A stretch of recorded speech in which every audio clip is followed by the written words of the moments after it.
I am 27 years old now. I grew up without my father.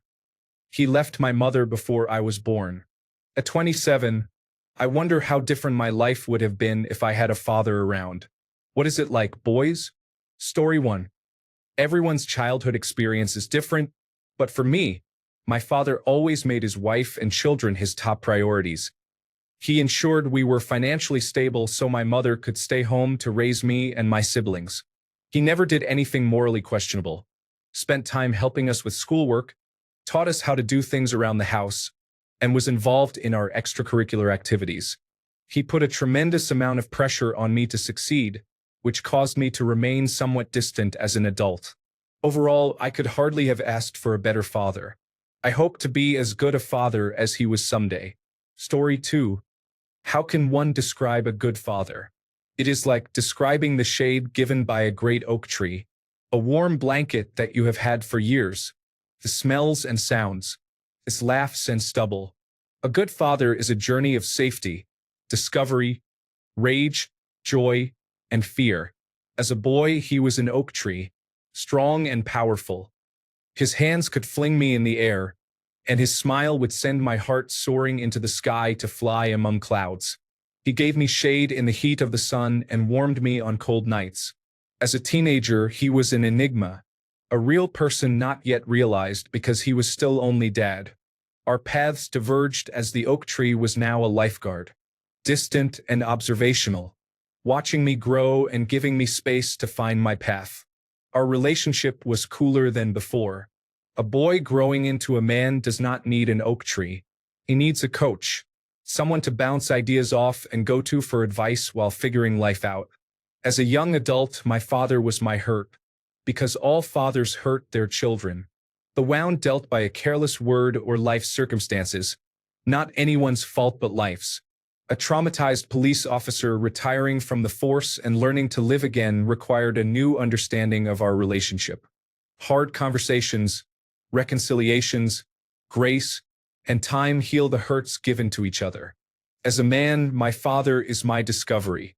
We are equals now, men of similar circumstances. Stories untold in childhood can now be shared as friends. A bond between two people, a father and son. Now my father is fear and regret. He hurts now, is older and slower, weaker than before. I see the man before me, the person, the flaws in his thinking, the old hurts that never healed, the weakness within his heart. The body is beginning to fail him. I fear to lose him. I fear to see his flaws and the rage it inspires in me to see my superhero brought low. But within that fear, rage, and regret is admiration, because despite all the odds, he is a good man, a good dad, a good father, and I see the glory in his form, how he smiles at my mother, how he gets excited at my and my brother's success, how he volunteers at church to go on reconstruction projects where natural disasters have been. Despite the bad back, broken shoulder, destroyed hand, and wounded knee, he perseveres in the work of a lifetime. His love of bourbon and cigars, video games and writing, even going back and shooting on the range once again. A good father is a relationship and bond unlike anything else in the world. It is one of ups and downs, of discovery and growth, of joy and fear, rage and helplessness as time ravages a parent. That is what it is like to have a good father. Story 3. Honestly, not great. I lived a life filled with fear and terror, knowing that I was a burden to him and that he would have done anything to be rid of me. He loved me in his own twisted way, but mostly he made my life miserable day after day until one day he decided to give me one beating too many, and I walked out. Story 4. My dad is my hero. I miss him every day. My dad was a Vietnam veteran, tough as they come. I was very young when he left for the war. I do remember him coming back. He returned and went to work. We moved to California. I remember driving out here. My dad worked a full-time job in aerospace and built hot rods to drag race. He taught me how to fix everything. Cars, bikes, motorcycles, home repairs. I never have to call any repair person. I can fix it myself. I joined the United States Marine Corps right after high school. I completed my tour, saved my money, and bought my first fixer-upper home in Fullerton. It was a wreck of a 4-bedroom house. We fixed it together top to bottom. We drag raced cars until his death. I think about him all the time. I still own that house in Fullerton. It is a rental and a good one. I own my parents' home in Anaheim. I have amassed a garage full of tools, both his and mine. I still own both race cars. I restored my dad's Camaro back to street legal. I take it to car shows when I have time. I was blessed to have him as a dad. He worked hard, and he is still my hero today. Rest in peace, Staff Sergeant. Semper Fi. Story 5. I teared up a little at the question, having lost my father when I was 14 and having to become the man of the house at a young age. Story 6. Your question should be, what is it like having a good dad? Because I can tell you from stories I have heard, in many cases no dad is better than having a bad dad. Now my dad is amazing, so I will answer. Growing up, he was my hero, and to this day he still is. I believe that because I respect and look up to my dad so much, this gives me a sense of honor, pride, and even ego at times that pushes me to strive for greatness and not take nonsense from any other man. My superiors at work can never intimidate me or tell me off because they are nothing compared to my father. Some may view this as a negative trait, but I think this gives me an air of authority and power in my temperament that carries over to everything I do and how I do it in a positive way. I feel like because my dad is so great, my standards for being a good man are also great. This makes me have high expectations for myself and stops me from being a follower. I am very grateful for this because I think when men do not have father figures they genuinely respect, they always seek it somewhere else and end up following men who lead them to destruction, such as warlords, gang leaders, negative social media influencers, or bad managers at work. But when you view your dad as better than those men and your dad is actually not a loser, you will never fall for that. My dad made it out of a small third-world village in Africa, worked his way up doing his passion, never worked a job he hated, made his own money, got himself out of poverty as well as his family, and brought us out of a war-torn country. The most amazing thing about him is how much he pushed us to be knowledgeable and to read. He was always the most well-read person in the room and loved to learn. I will say this honestly, there are very few people I have met in person who are as intelligent as my father. Story 7. People often behave like what was modeled to them. My grandpa was hard on my dad, not emotionally available, so you know how my dad is with me. My dad is kind of like the father from the play fences. He did not have to like me, but he did provide everything I needed. It is a rough relationship for sure. We are slowly mending it. Story 8. When my dad was alive, I knew there was at least one man in the world who wanted to see me succeed even more than I did. I knew that if I were in trouble, he would be there to fight alongside me, no questions asked. He loved my sons as much as I do. He was generous with them in ways that he could not be when I was growing up. He developed vascular dementia, and even when he did not recognize me, he was glad to see me. There were days when he thought I was his younger brother, and he would tell stories about their high school days. Stories I never would have heard otherwise. One morning, I got the call that I knew was coming. He had passed peacefully in his sleep at 84. I have missed him every day since, but have also realized he is never too far away. Story 9. He is a good man. We did not really start getting along until my mid-20s. When I was a child, he would shout at me a lot and even pin me against a wall by my throat after a heated argument as a teenager. Ultimately, he was a product of his own environment. He always has my back when it comes to practical matters and has helped me out more than once when money was tight, without me having to ask. I forgive him for our poor relationship when I was younger, but the scars are still there. I was not an easy child. I had a temper and could be difficult. We are close now, and I would never change that.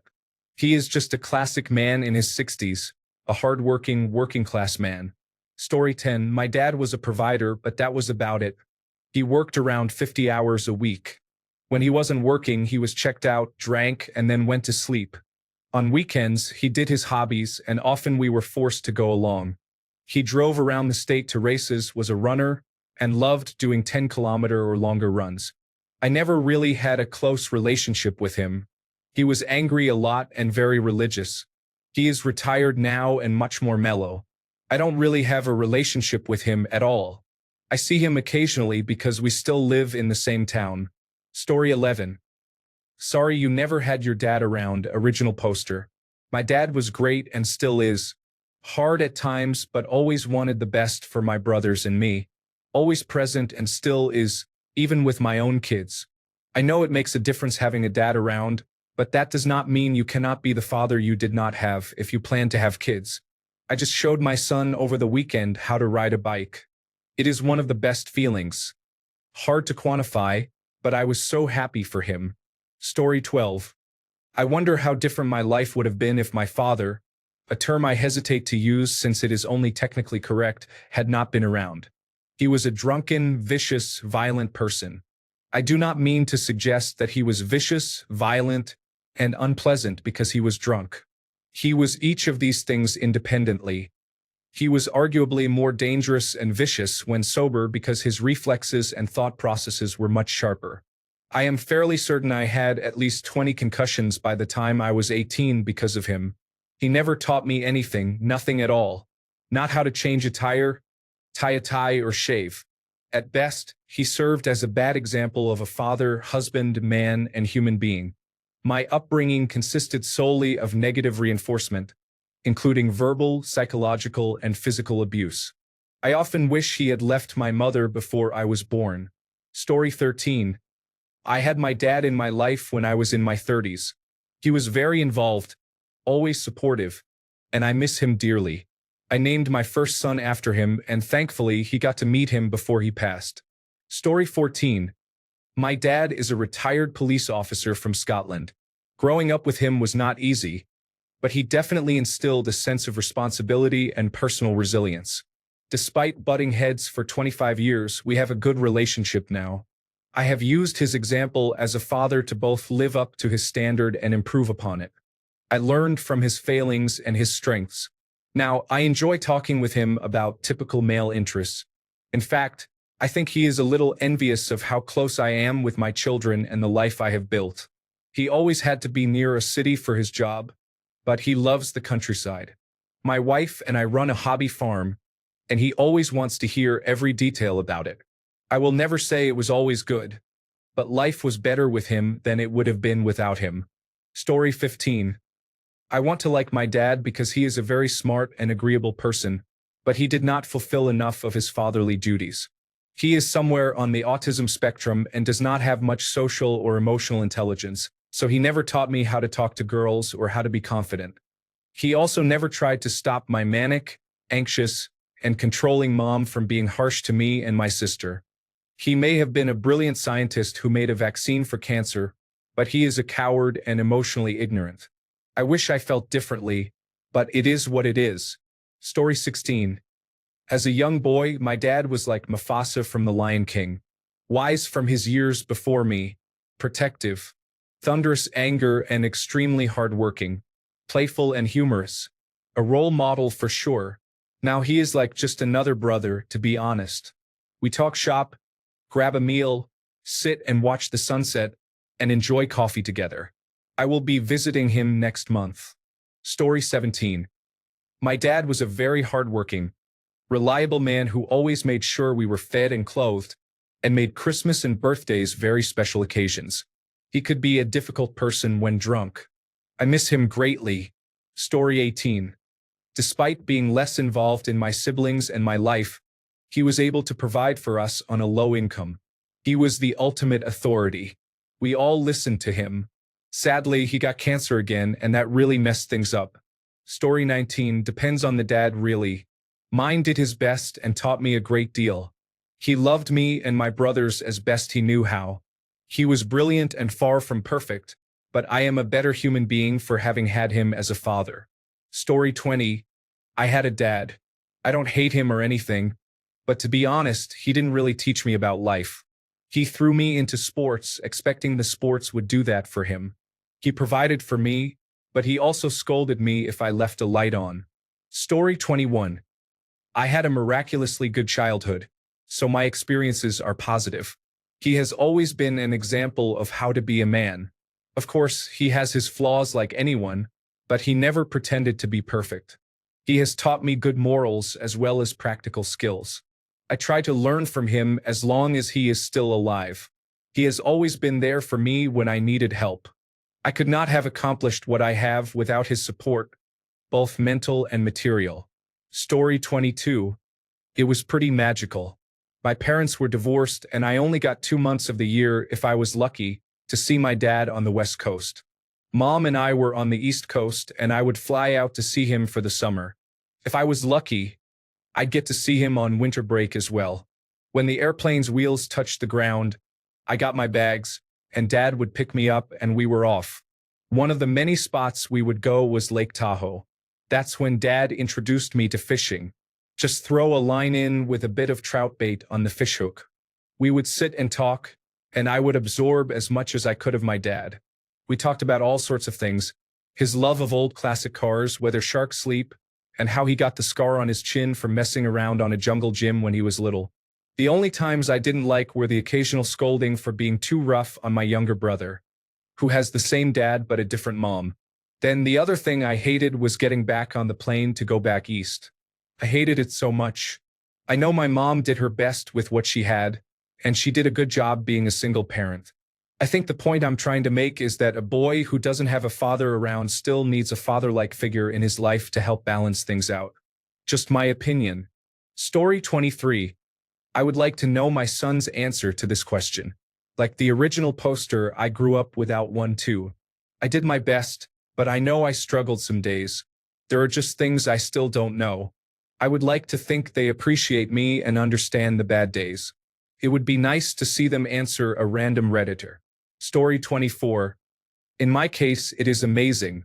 He is an admirable, strong, godly man who is willing to take the shirt from his back for you. I nearly lost him back in 2021. I cherish him dearly. Story 25. Every dad is different. In my case, I did not appreciate mine until I was in my late 20s. He used to be really strict with my siblings and me. I still remember when he asked us if we were afraid of him one day at breakfast. He changed a lot after that. Suddenly, he was supportive and wise. He has been that way more or less since then. Story 26. Sad to read all the never-hads. I had a good, normal father who taught me a lot, was there for me, and was married to my mother until the end. Story 27. My experience might be different from what others would say, but basically, I had and still have a hardworking father who was able to provide for our whole family. However, that also meant he was gone before we woke up and came home very late in the evening, often wanting to zone out and watch television or engage in sports.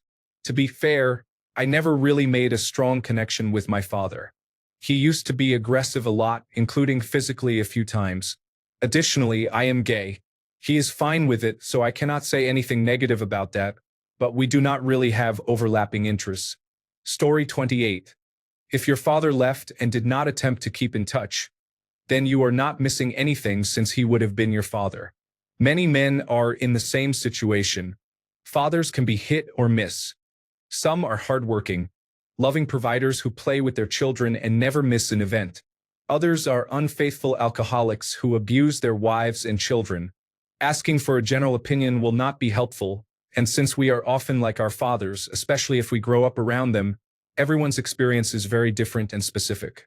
In your case, you may be fortunate to have your father's genetic traits but not his lack of will or bad habits that he might have taught you. Like all of us, you can strive to be a better man than your father. Story 29. Depends on the dad, so you will never know. My dad provided for me but died when I was fairly young, and that taught me to be self-sufficient. I have a son about your age.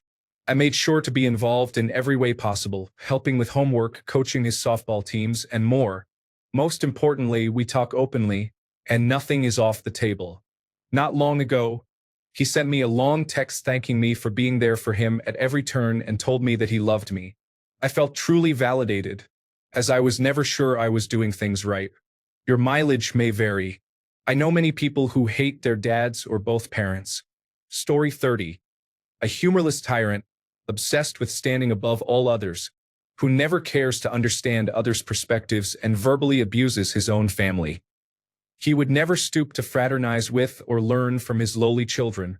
instead limiting himself to criticizing and ridiculing them. Then he wonders why they view him with fear and resentment rather than respect for providing the basics required to avoid neglect. At times, he is like those unkillable monsters in horror games that you cannot defeat but only hide from. I appreciate all the good fathers in the world and hope to become one someday. Story 31. My dad was really nice until I was about 8.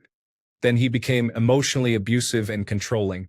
I experienced daily verbal abuse and unrealistic expectations.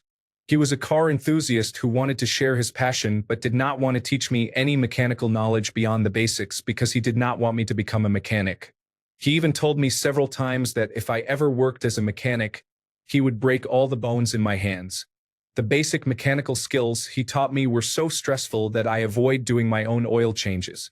I only do repairs on my cars because I cannot afford to pay labor fees at the local shop. From the time I was 8 until I joined the army at 17, I can remember only one time he showed me love without being drunk.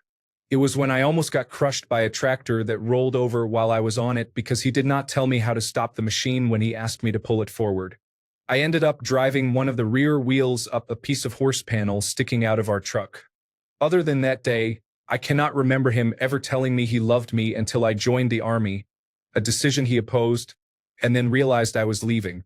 The reality is, your life would have been different if your dad had been in it. Depending on who he was, it might have been great or it might have been difficult. Nobody can really know. Story 32. My biological father is pretty useless, but my stepfather is excellent, and I am very thankful for him. I do not feel completely comfortable talking to either about anything deeply personal, but I find it fine that way. Story 33.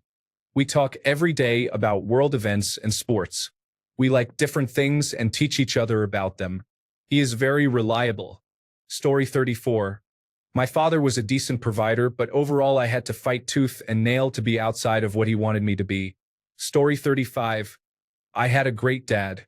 He was a very smart man who wanted to go to college, but his family could not afford it. He ended up serving in the United States Navy during the Vietnam War. He came out of that experience and went on to become a successful chemical engineer who worked hard to ensure all of his children went to college. Story 36. I have a different situation. I met my dad when I was 30. He was 47 at the time. Great guy, we get along as if we hadn't been separated for 30 years. I got to witness my mom and dad together, interacting on that day. My God, it was very comforting just to get a small glimpse of what it might have been like to grow up together. They obviously still love each other. But in the end, I feel like I would be a completely different person if I had grown up around him, and maybe not for the better. That's the feeling I got. Anyway, we text and call a few times a month. I haven't seen him physically since I was 30. I'm 38 now. We live many hours from each other. I never had any grandpas either. Did you? Story 37. 36 now for reference. It was great when I was a little kid because my dad was more like an older kid himself. Once I matured beyond him and started to form my own identity, it became terrible, and I understood why my mom came to dislike him. He was pretty useless when I entered my teens. Living with a narcissist was not a good experience. Endless yelling, false accusations against my friends and me, watching him treat my mom poorly, and generally expecting that I would drop whatever I was doing to cater to his needs. Story 38. I didn't think my dad was so bad growing up. He yelled quite a bit. Now I have kids, and he is emotionally detached from them. He doesn't want to babysit, only stops by on his way home, and only really sees them if we go to him. When we do, he doesn't really interact or only does so as if he is checking the boxes. This is what a grandpa is supposed to do. I did it, so now it's time for bed. I have come to understand this is why I don't have a relationship with him. He treated me the way he treats his grandchildren. He is completely uninterested. That said, having a dad was a good thing. I reflect on it often. I feel that I was more an observer of him rather than a son. I observed things I liked and didn't like, and formed my perspective around that. He paid for my college and gave me a lot to start with. I also latched on to male figures who were bad influences and have trouble forming friendships with men. I think this is related to the lack of a relationship I have with my dad. He wasn't a good dad, nor was he a bad one. He just simply served a purpose. Story 39. It was awesome right up until the day Mom died. After that, it was humanizing until his death. So, 24 great years, 9 weird but good years, and it has been 4 lonely years without him.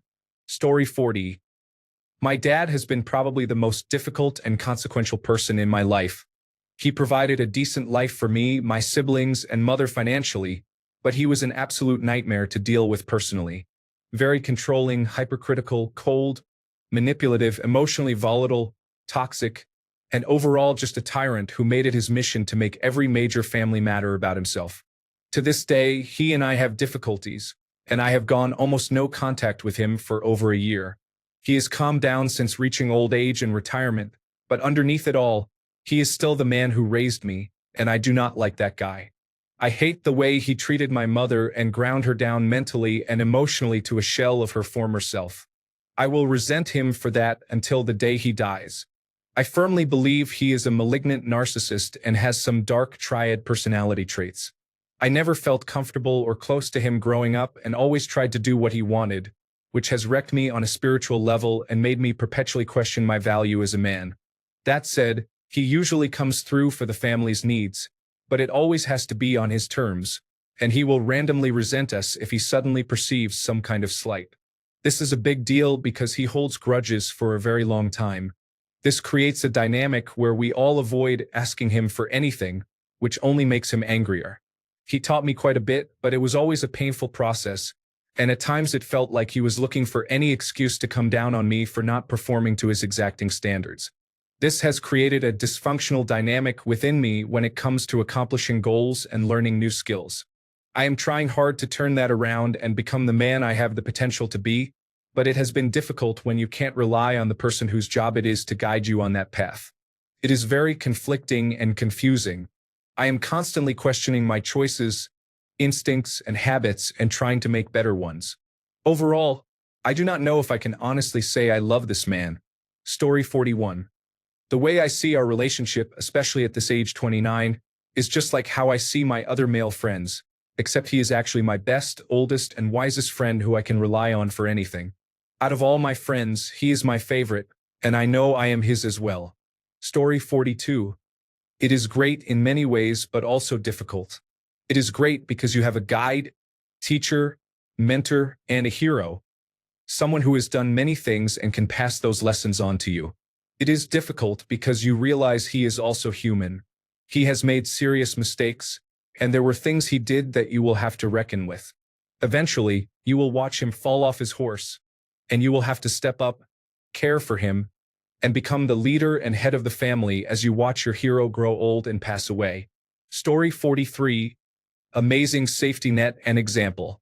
The best part was seeing how much he and my mother loved each other. I always wanted to be loved like that. Story 44. It is like having a real-life superhero in your life. I am 27 and this man is still my benchmark for what strength, independence, and dependability should be. I am happy that in the choice of having a present father in my life or not, I came out a winner. Story 45. It depends. Generally, they are practical influences, and you build and fix things with them. They also teach you to interact with people differently. Story 46. I wish I had mine around longer. He passed the summer after freshman year of high school. I loved him and wish he were still around. It would have been fun playing sports and hanging out with him as an adult. Story 47. He did a lot with me. He taught me to play golf, baseball, bowling, and basketball. He spent a lot of time with me. Story 48. Traumatizing. I became more empathetic because my mother had to teach me empathy so the next generation would not lack it as much as he does. But now I am too empathetic. I will not look for a partner because I want a partner to have a better experience than I can provide. Story 49. My father was around for the first few years of my life. Then he moved to Tennessee because he was caught drinking and driving 3 different times. After he moved back from Tennessee, my sister and I still spent weekends with him. We did activities like shooting guns, helping him fix his truck, and going fishing. I even helped hang drywall with him one summer. Overall, he was an okay dad, but alcohol was always more important. He died when I was 17. He was 42, and that was probably the most influential thing he did. It scared me when I found out I had high blood pressure a few years ago, and it made me take my health more seriously. There have been many times in my life when I wished I could pick up the phone and call him, especially about home repair and similar things, because despite being an absentee father and an alcoholic, he was a great craftsman. I have some good memories, but also many where he just wasn't there. I will say my mom was a rock star and really tried to play both parental roles as best as she could. Story 50. My father despised me. He made it his mission to see that I failed. When teachers recommended that I be enrolled in advanced classes, he did not care. When I asked about taking up a musical instrument, he scoffed and said it was a waste of money. Even though my parents could afford to send me to college, they refused. They would not even let me stay with them while I was going to school. I sometimes wonder if I even qualify as having a father figure in my life, as I often wished that I never did. In your case, you can use that as a positive. You can be the pioneer, you can set the standard. One thing I will say, set the standard that you think a man with the full backing of a sound paternal figure would. Do not settle. Rise above it all. I have decided to do the same, but against the backdrop of someone who made it their mission to tear me down. I sometimes find myself having to check my pettiness, my vindictiveness, and my close-mindedness, as these are traits that I identify from my father. Rise above.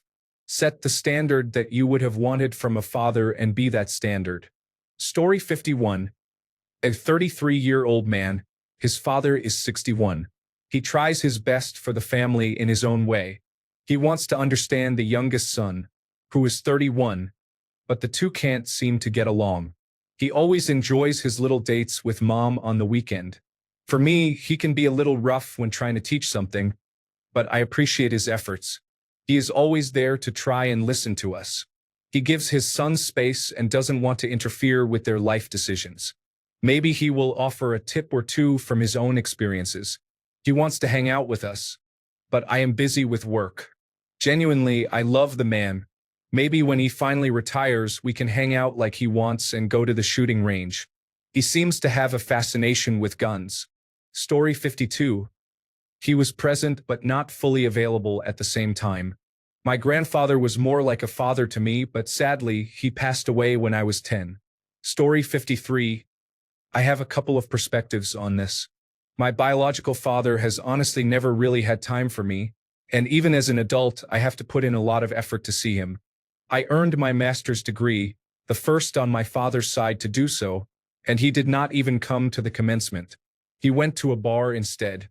I admired him so much as a child, but as an adult, I just see a sad, resentful old man who is stuck in the past and waiting to die. My stepfather, on the other hand, has always been active in my life. He was at my commencement, came on my bachelor trip, and had a great time with my friends. We go on Jeep trips, see shows, and just hang out. He is a great dad and a good friend. He is a good man. In my eyes, having a dad as a man is all about admiration and modeled behavior. I want to be like my stepfather. When I was a child, I wanted to be like my biological father.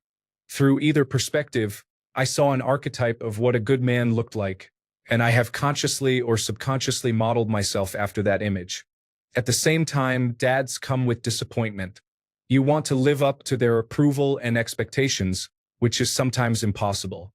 My biological father never felt like he got approval from his father, a member of the World War II greatest generation, and will take that regret to his grave. There is a sad irony in being so focused on that regret that you repeat it with your son. Story 54. Depends on the dad. There are some real bad ones out there. Mine was good. He was gone a lot for work. He was an over-the-road truck driver. But when he was home, it was good. I went with him in his truck every summer from when I was 6 to about 17. We thought a lot alike in how we solved problems or just on how to build a deck. My wife, then girlfriend, got pregnant at 18 just before graduation. I dreaded calling him, but he was great with the news and wasn't upset. He let me know I was going to have to grow up fast. Looking back, I think he was excited to be a grandpa. He was even better at being a grandpa than he was a dad. Later, in my late 20s and early 30s, he really valued my opinion. He would call to discuss things and ask how I would handle something. It made me feel like an equal. I knew I could call him for advice or questions, and he'd always give me his best opinion. We were looking forward to him retiring. We planned to work on more projects and go fishing. Unfortunately, in the fall of the year he was set to retire, he was diagnosed with cancer. He died that January at 67. I used to be critical of him as a reckless teenager, but growing up to be a man, husband, and father, I see where he was coming from on many things. He worked hard to take care of us. He wasn't perfect, but none of us are. He was just trying to do his best, like I do nowadays. I miss him every day. Story 55. We are close in age. I am 26. I am going to be honest with you. My life is difficult with the man I am supposed to call Dad. It all begins with me, the mistake. The man treated my mother poorly and blamed her for getting pregnant. Instead of leaving us alone, he decided to stay and become a third child in the family. He was unreliable. He always claimed that he was working and had hobbies with cars, but he never worked a day in his life since he married my mom. He would constantly travel for business trips, which my mom paid for, and my mom enabled his behavior without realizing it. She is too gullible and too faithful that her God will somehow make things better. She lived her whole life like this and went through hell because she basically raised me and my sister on her own with little to no help from him. The amount of disregard this man shows for my mom is pure hatred, and she allows it. When I was born in the United States, he was able to become a citizen through my citizenship, but he never pursued my mom's citizenship. Once he got his green card, he left the United States with us to the Middle East. They were also divorced twice. The first time was initiated by him and the second time by my mom. I tried to help financially in her court proceedings, but she dismissed the case, went back to him, and said things were okay. The story is much longer, but I am trying to summarize it. Physical abuse, misogyny, anger, neglect, ignorance, extremism, greed, humiliation, racism, tribalism, nationalism, hypocrisy.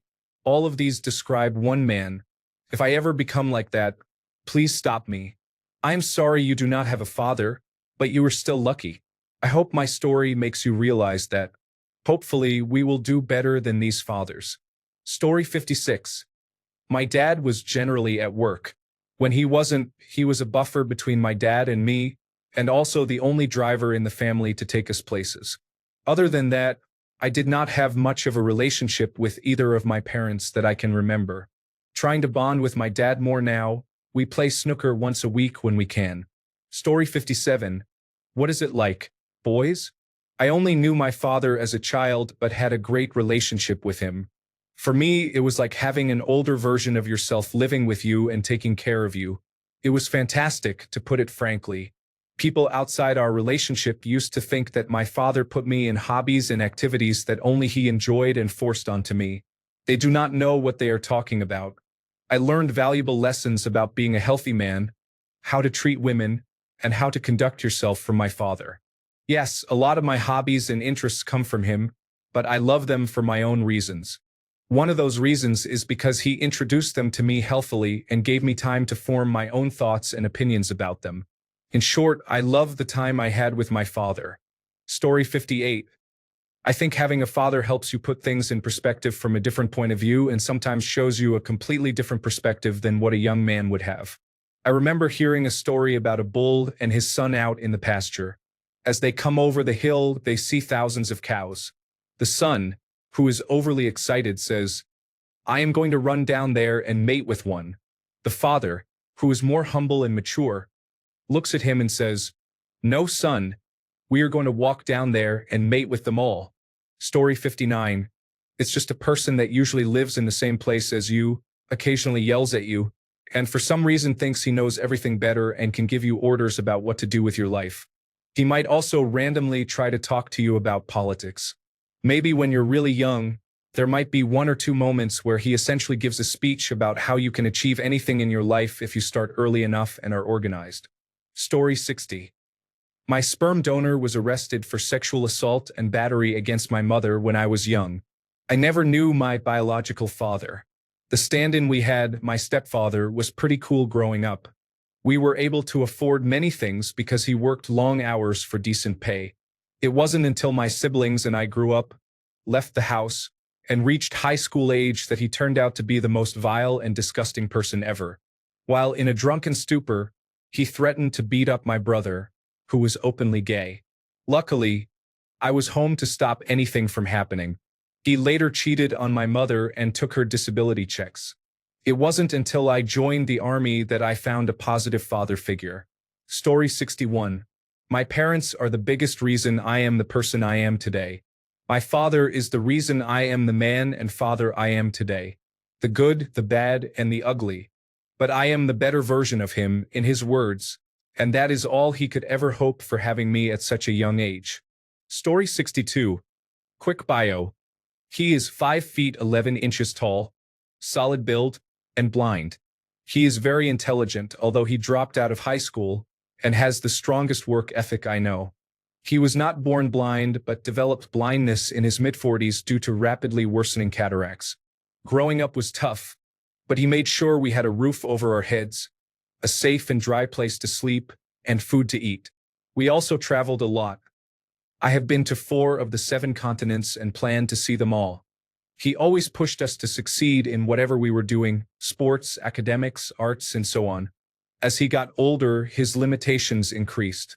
He sold his business and retired. I am grateful to whoever is responsible for assigning parents because my mom, whose loyalty never wavered, went through the challenges alongside him. Despite his limitations, he remained enthusiastic about doing activities with us like fishing, gardening, and camping. His enthusiasm was contagious. Over time, there was a subtle shift from him.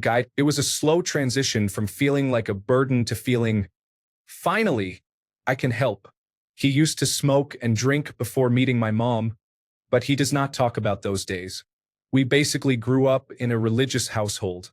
I made my own choices, which sometimes disappointed my dad, but he still loved me. He gave me a sense of adulthood. Despite my choices and their consequences, he continued to provide love and support.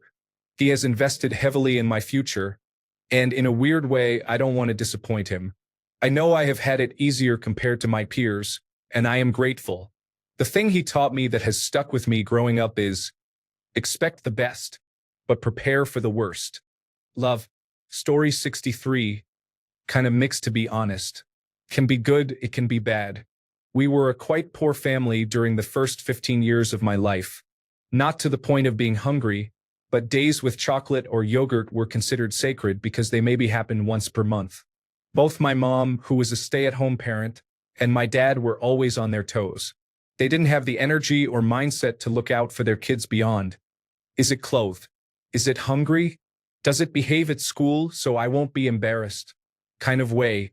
Because of that, my dad was working 12 to 14 hours daily. He was a self-employed construction worker trying to make ends meet. I know why he did that, and I know I should be grateful, but I have only 4 types of memories with my dad. As a kid, when he was constantly tired and didn't want to do anything with us. I remember playing cards with him only once in my whole life. As a teenager, when he sometimes took me with him to help earn some money.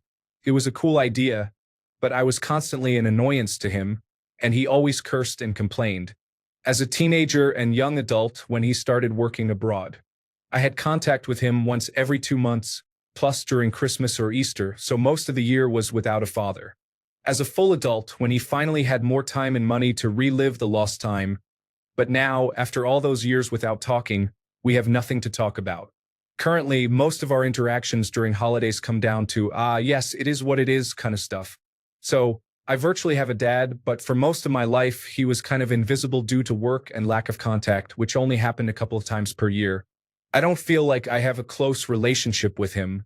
I would also like to add that I know I can depend on him and we will help each other in need.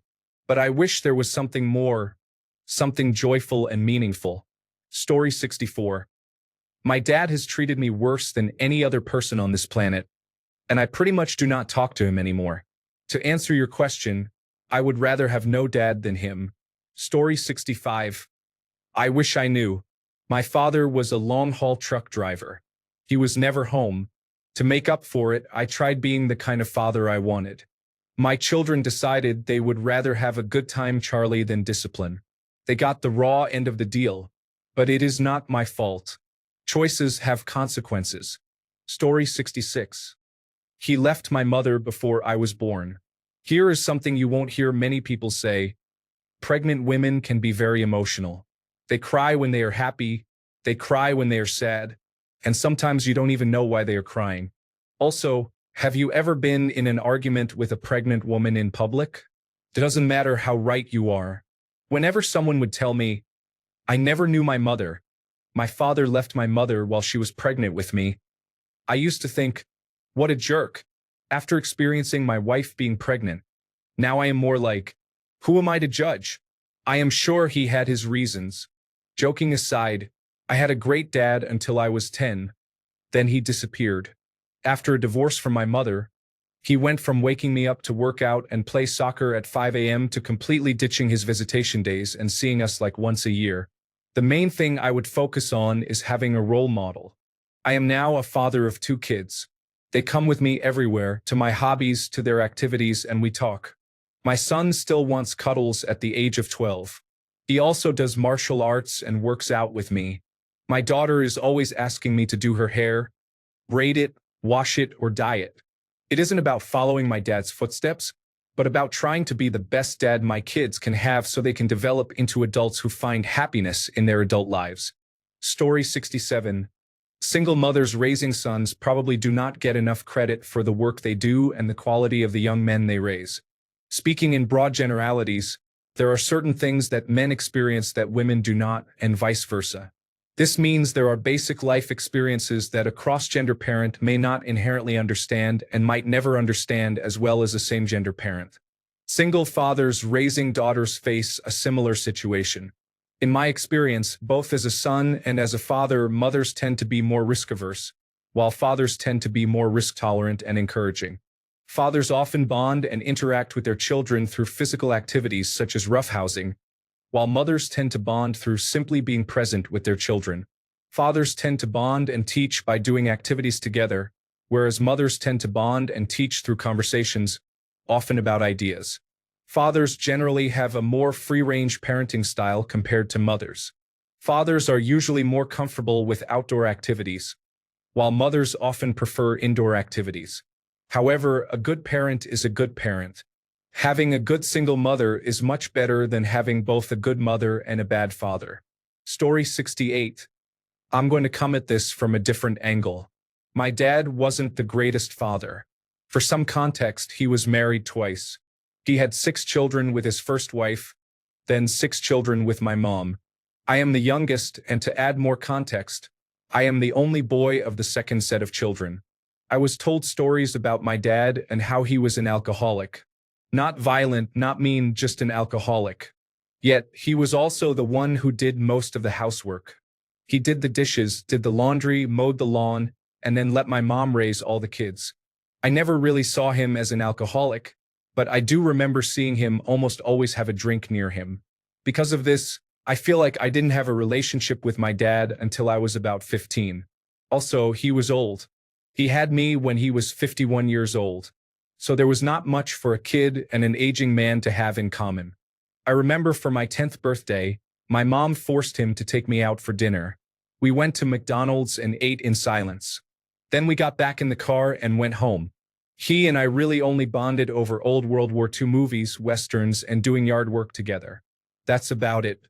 He and my mom were a safety net for sure, but he also made sure to always remind me of how much money I owed him when he helped me buy a used car. But it's strange. I see others talk about their relationship with their dads and realize I never had that. I had a very shallow relationship with my dad. And it is painful to think about. He passed away about 8 months ago. He suffered a stroke 4 to 5 years ago and declined ever since. To me, I describe it as my dad dying twice. When he had his stroke and when his body finally gave out. When he had a stroke, he lost most of his motor function. He lived on a feeding tube, couldn't speak in complete sentences, and also lost most of his ability to read, which is notable because he was the type of man who read a book a week. But after the stroke, he sat in front of the television and watched the show Heartland on repeat for 5 years. It hurt seeing a man who never watched television only watch one show on repeat day in and day out. I realize this didn't really answer your question. It is hard to describe something you always had. But I can describe having something taken from you. Feels like having the floor ripped out from under you. Feels like being in the ocean and the floaty you are holding onto deflates. You know you can tread water. You know you can swim. But not having that floaty makes it much more scary. Thanks a bunch for sticking around till the end of the video. Remember to subscribe, and until next time, stay awesome and goodbye.